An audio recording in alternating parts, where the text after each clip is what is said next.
What's going on, boys? Bronnie-FX. Welcome to this week's weekly breakdown. So, as you can tell by the title, we actually had our first losing week in a long time, guys. Not a bad thing. It's very normal as a trader. It's just that this week we took quite a few L's, I must say, and you know it's hard because, especially when you're not used to it, you get so used to winning, right? And then when losses come and these other things happen, you're just not ready for it, right? You're usually not prepared for it. Luckily this week I didn't break any rules. I just took my L's, continued. So I actually did a pretty decent job.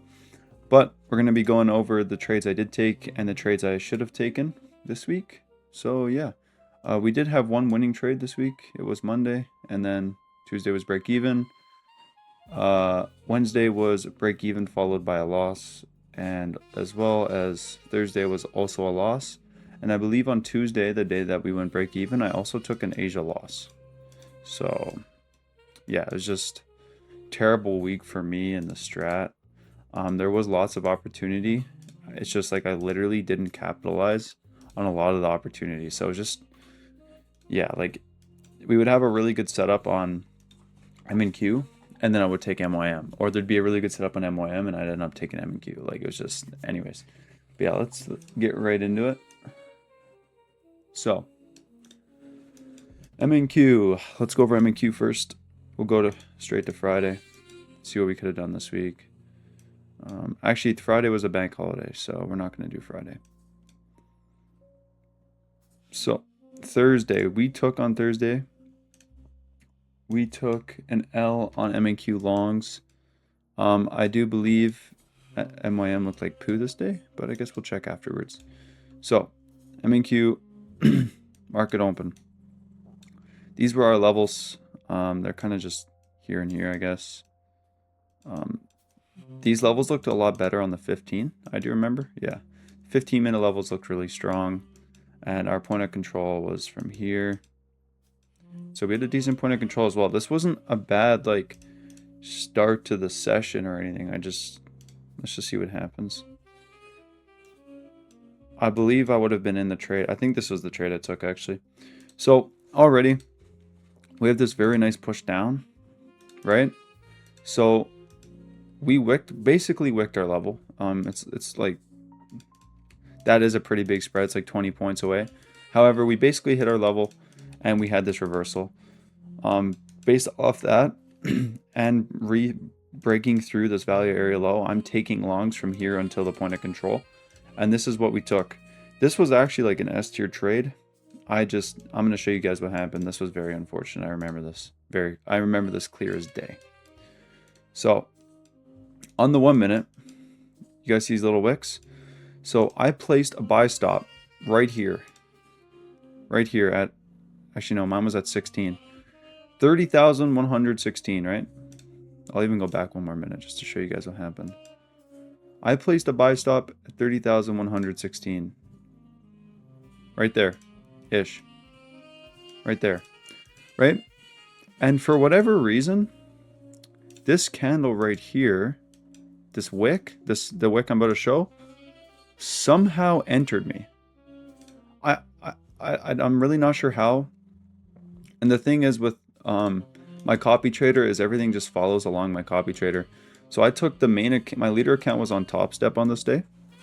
I entered the trade and it just wicks, like the wick didn't touch my entry, and neither did, like, there was no wick, the price didn't touch my entry. I placed buy stop, so it shouldn't enter until it gets filled. For whatever reason, it entered me this day. And yeah, so we went straight to stop loss, if you can't tell. And the whole thing with this trade is I don't want to take this unless it breaks. Like, I want to see this push above this value area low with volume, right? And it is really unfortunate that this happened on this day. However, that's what happened, and that's what I'm here to show. So, is it unfortunate? Yes. But we can still play with the trade and see what happened, because overall, this is an amazing trade. Because once it did enter, you can see we're in profit. And we went stop loss. However, that's the reason why we trail stopped. So would it have been a win? Yes, it would have been a win. It would have only been about a 1-to-1 because 1-to-2 was hit, just about 1-to-2. We would have been stopped at a 1-to-1 anyways since we trail stopped super heavily. Yeah, we would have been a 1-to-1 here, and or break even. So either way, this is realistically this is a break even day or a 1-to-1 day. Nothing else to say about this day. It's unfortunate that it entered me off of volatility without even touching my entry point, but that's okay. You gotta account for stuff like that because this is trading and shit like that happens. I still don't know how it's possible for that to happen, but that's okay. I was very pissed off about that in my Discord as well. I couldn't believe it because that's never happened to me before. Okay, Wednesday. Wednesday we took M&Q longs for an L and also US30. So I'm gonna guess that second trade was kind of just a shittier trade that we took on M&Q because we went break even on the first one, and I can take the second trade if we go break even. So let's see. Already, market's about to open, and I already see a really good setup. Yeah, I mean this is just really good confirmation. If I hadn't taken US30, I think we would have an entry right here. I don't remember what trade I had taken this day, but there's definitely an entry right here.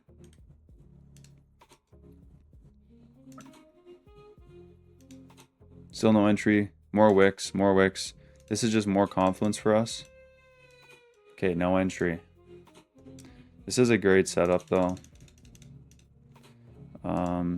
I still don't know where we entered. I'm gonna guess we entered here for some reason. I don't know why I would have done that, but yeah, we did take this. So we got filled on this wick right here. At 7:53 a.m. is where we got filled, and as you can literally see, it filled us, took an L, and then went. So again, shitty trade. Not much else to say about it. It's just a bad trade. I shouldn't have taken this trade, especially after taking US30. Yeah, I remember this one haunted me the rest of the day because I was like, why would I take that? That was just stupid. It was like a C+ setup, and I'm taking that. Like, come on. But like again, guys, you're gonna have days where you do stupid shit, and this week I decided to do a lot of stupid shit. Obviously, I couldn't help Thursday, but this day I could have helped. I shouldn't have taken an L this day, and I shouldn't have taken the day I'm about to show, which is Tuesday, because I took an Asia session trade on gold. Which, why would I do that? You know, I do have a pretty good gold Asia session strategy, but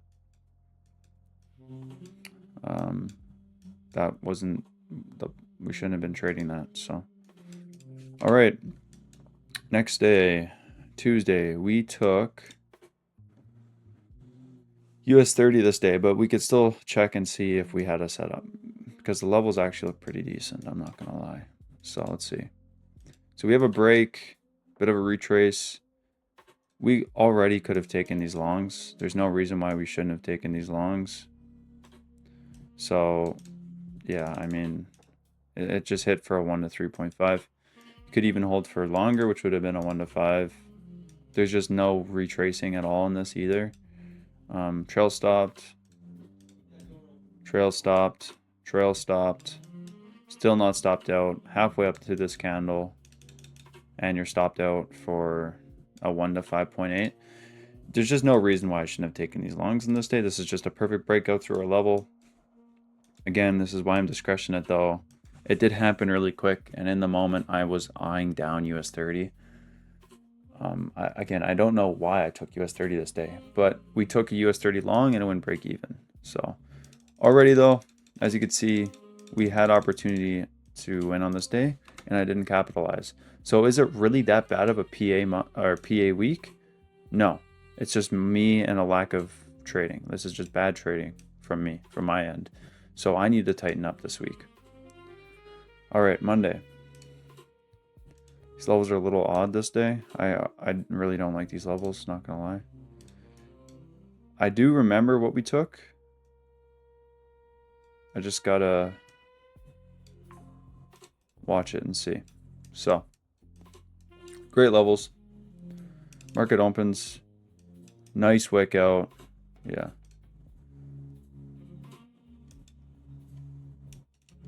Yeah, we're in here, and our trade just hit for 1 to 2. So we would have entered here on this push of this candle. I remember on this day, I almost got stopped out on this first candle. And then we trail stopped and got stopped out right here for a 1 to 2.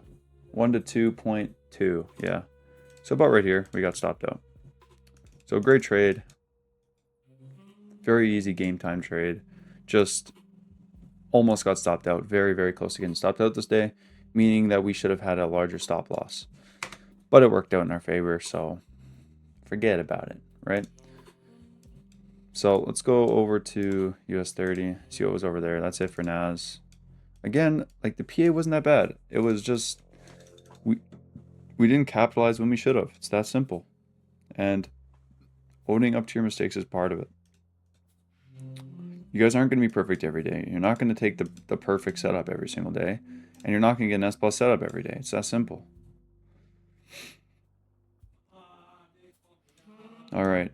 So US 30 Thursday, we took M&Q on Thursday, but let's just watch. So we've got a pre-market break. Very nice candle. So I am already looking for longs if we break above. I remember watching this actually. We had the retrace, but we didn't get the candle fix. You could have entered. You would have smoked for way too much. And unfortunately, again, I just didn't take this trade. Why am I not taking this trade? I don't know. I'll never know. Again, we took that shitty M&Q long this day and got smoked. Well, not shitty. We had that issue where we got filled. Thursday should have been a dub regardless. We should have taken and capitalized off of both M&Q and MYM on Thursday. Wednesday, what happened? I don't remember this day at all. The point of control would be from here-ish. Just see what's going on. Okay. So holy fuck. I remember taking a trade here. It's moving so fast. I can't tell what trade we took. Oh, okay. So yeah, we had this nice push down. I was already looking for longs here. And we got into this. Yeah, we were in on this wick. So we were actually up. I got filled pretty late. I'm pretty sure I got filled here. We were actually up a 1 to 1. So I went break even. We didn't quite get the 1 to 2. Again, resulting in my break even this day. So Wednesday break even, US 30. That's the trade we took. Overall, great trade, to be honest. I completely think that was a great trade to take. Just unfortunate that it wicked us out. So nothing wrong with that. Just a normal loss. Not a big deal. Tuesday, we took US 30 break even again. Well, so every trade on US 30 this week we took, which was 2, was break even. And then we had 1 win, 2 L's on M&Q. Technically, this is a break even week for New York session, but because we took that gold Asia session trade, it's actually a losing week. So it's a losing week for me. Backtesting wise, it's break even. Again, it's very rare for me to have a losing week, guys. Like, this doesn't really happen much, but the last 2 weeks have not been that great. So for me. So let's just see. Got our nice point of control here, I'd say. So we have a really nice push to this bottom level. I didn't want to take shorts here though because of this. This is just there's just too much going on here for me to take shorts into this. Like, there's no clear area where I think price is going to go here. It's just, right? Like, it's just going. It's just going. No clear direction. Now, I'm pretty sure we entered longs on this candle. I think it was here. It was somewhere along here. We entered longs. Pretty good game time trade. However, what happened was after this initial push up, I think we entered even here. I went hard break even because I didn't trust this trade.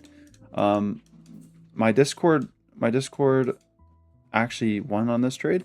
I got break evened. So Wow, it's pouring out right now. That's awesome. I love it. Yeah, so break even on this day. I was just too aggressive with my break even because of the day before. Again, just personal error, right? I'm going into next week knowing what I got to change. And the number one thing I've got to change, guys, is I'm a one-to-one trader. I'm not usually going for these 1-3s, 1-4s, 1-7s, right? I've always been a one-to-one trader, and the last 3 weeks, maybe a month, I've only been going for like 1-4s. Like, yeah, I've been trail stopping, but I've not been doing my job. And normally my job is to just take profit at a 1-to-1 when it hits. But what I have to be doing is just like as soon as it hits a 1-to-1, stop loss there. Because that way I can still take that extra profit because I think it's going to go to the point of control. And it almost always does. As you can see, that would have been a 1-to-4. But we're going break even too quickly. So I need to start doing my job. Let it run to the 1-to-1. Don't go break even. As soon as it gets to a 1-to-1, stops at a 1-to-1, and the rest is history. If it goes, it goes. If it doesn't want to go. Because I'm not looking for chop. I want my trade to be quick, easy, and done. I want it to be fast. Like, because when my trades go, they go. Like as you can see, it went fast. But because of this hesitation, this already makes me unconfident in my trade because my trades go. Like, they don't hesitate. They usually go. And that's just how I trade. And after backtesting a lot, this is just how I know my style works, and how my system works. If you guys want to use my style, I would suggest using it the way I've created it because, again, I've created it. I know what's best for it and I know what's not. So I've tried mostly every style of trade management, and this one seems to work the best. So Monday, obviously we didn't take US30, but we can still see. So we had a nice, really, really nice wick out of our bot level. Let's check where our point of control is here. I'm going to guess it's around here. That's way too far. Maybe just here. Yeah, it is. So I am really okay with taking these longs here on US30. But was this as good as the NAS setup? No, it wasn't. So I was kind of just more or less watching NAS on this day. I don't know if this is going to hit. I got no idea. But I am very mindful of all these wicks, because I want this to really push through this value area high. So I'm really realistically not entering to here till here. And when I had this drawn up on Monday, again, I don't know if this hit or not, but when I did draw this up on Monday, because I did almost take this trade, the risk to reward, so like our full TP is only a 1-to-1.5 here, and also I just didn't trust these wicks. So that's the reason I didn't enter. I was just being mindful. But let's just see anyways. Whoops. We'll take a trade and just see. Yeah, so full TP hit. We would have been trail stopping. And we would have been halfway up this candle. Let's just keep seeing. And we get stopped out halfway up this candle for a 1-to-3. So again, guys, like this, after backtesting this week, because I really thought the PA was trash this week. Turns out I was the trash this week. I was not taking good trades. I had bad trade management. And overall, just had to do with me not being locked in this week. So what do I need to do going into next week so that I can avoid taking not only unnecessary losses, but to get my get back this week and really make some good profit? There's quite a few things I need to do, guys. Again, I just need to focus on my actual entries themselves, and I need to really dial in on my trade management. So where am I placing my stop losses? Why am I placing it there? And also where I'm actually placing my buy and sell stops. Because again, like on this day, for instance, if we would have placed our buy stops here instead of up here where it should be, kind of playing a little bit safer, because when it goes, it goes. If I'm placing a little bit lower because I want that little bit of extra profit, it ain't gonna go, and then we're just gonna end up getting wicked out like we would have here if we placed it here. Would have got wicked out, took an L, right? And that happened on MNQ a few times this week. So again, just got to focus on entries and trade management for next week. And overall, just staying positive, because at the end of the day, you're going to take losses as a trader. You're not perfect. If you had a robot trading, you'd maybe be perfect with your entries, but you're over statistical and you have no discretion. So, like, yeah, you guys are going to have flaws. You're going to have losing weeks. And overall, you just got to take your loss, hop off the charts, and be ready to go the next day. If you're not doing that, you're a bitch. and trading's not meant for you. No, but seriously though, because I've been there. I've overtraded. I've done every worst thing you can possibly imagine. I am probably the absolute worst trader in history when it comes to like all the fuck ups and stuff. And like that's just me. Like that's just how I am. That's just how I was. But God's really been showing me, like he's been teaching me all these lessons, and I want to share them with you guys, because if anyone can learn from them, it's you. It's you guys. If I want to teach, I want to help you guys learn. I want to help learn from my mistakes, so that you guys don't go through all the grief and struggle like I went through. Like I've really been through it, guys. Like I'm not joking. Again, I'm gonna have a story video coming out. I don't know, whenever I get the time to make the story video, because it's actually gonna take me an hour, and just I'm just not ready for it yet. Like it's it's not easy, man, trying to make that video, and I stutter a lot. So, but yeah, thank you guys for watching. That is this week's weekly breakdown. I hope you guys learned from it or took something out of it that was valuable. But yeah, we're gonna hop into next week, guys, and just we're gonna milk these proverbs next week. I'm telling you, so this next week's gonna be a good week, because bro, I'm gonna be dialed next week. I'm telling you right now. I've seen my mistakes this week, and we're dialed, and that's how it's gonna be with you guys too. So have a good one, boys. Peace.